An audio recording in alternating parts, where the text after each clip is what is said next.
Baik, terima kasih Mbak. Jadi, pertama kita tentu berbelasungkawa yang mendalam atas kejadian ini. Kedua adalah, berapapun hitungan ekonomi tidak bisa dibandingkan dengan nyawa, itu jelas gitu. Nah, oleh karena itu, kita perlu solusi yang jangka panjang, model bisnis yang lebih permanen, yang meminimalisir risiko itu.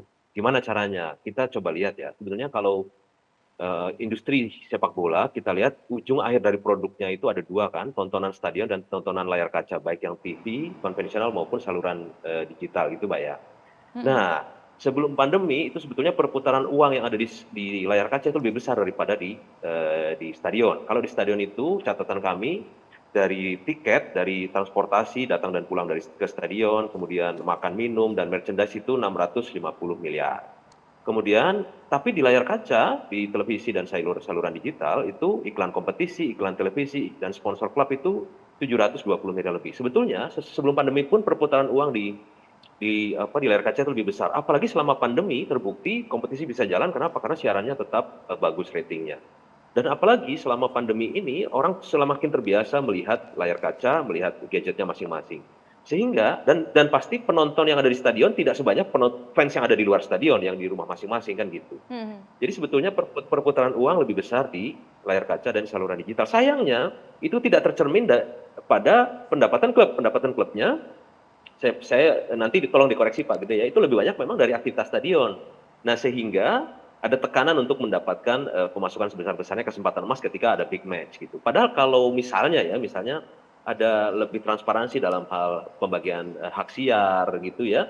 Bahkan ini kemarin misalnya ada pertentangan kenapa harus prime time kan karena juga lebih lebih kuat industri layar kacanya daripada industri stadionnya kan gitu kan. Pasti ditarik menariknya lebih kuat yang industri layar kacanya. Nah, itu kalau pemilik klub kemudian bisa bersatu meminta transparansi berapa sih dari hak siar kami mendapat hak yang layak sehingga tekanan klub untuk mendapatkan income dari stadion lebih berkurang sehingga misalnya pada partai-partai besar yang rawan penontonnya 50% atau 35% tidak ada masalah karena klubnya sudah mendapatkan pemasukan yang cukup gitu. Nah, ini Top, mungkin ya mungkin.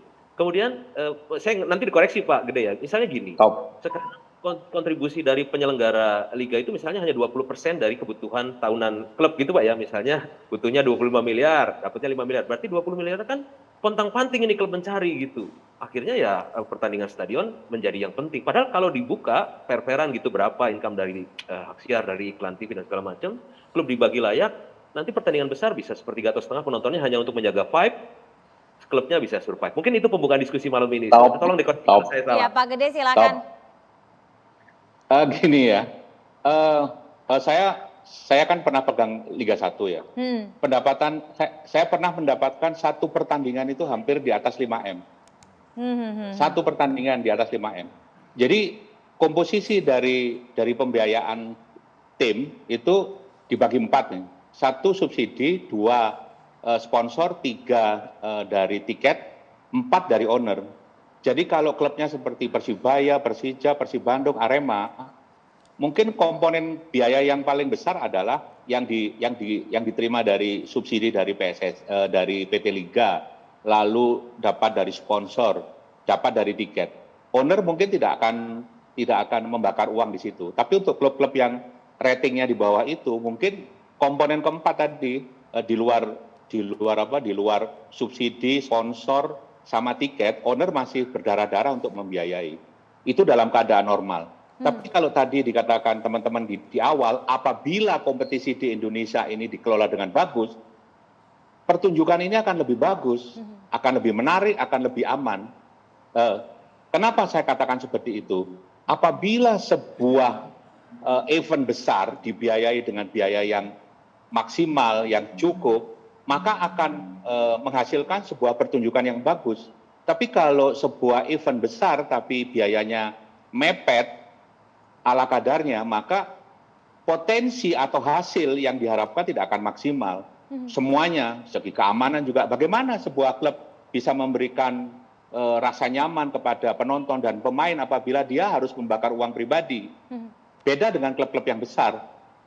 Menurut saya, bisnis sepak bola ini di Indonesia itu sangat potensinya sangat tinggi. Cuma pengelolaannya aja belum bagus, belum optimal. Jadi kejadian ini memang membuat kita terhenyak, membuat kita menangis, membuat kita terharu. Tapi tolong hanya jangan menangis, terharu seperti yang saya katakan pada waktu ada kejadian waktu saya di sebuah klub 3 tahun yang lalu. Tapi jangan hanya ikut berbela-sungkawa, sedih, hanya kata-kata itu setiap ada kejadian. Tapi tolong secara fundamental, secara mendasar, identifikasi problemnya, baru SOP-nya itu ditegakkan.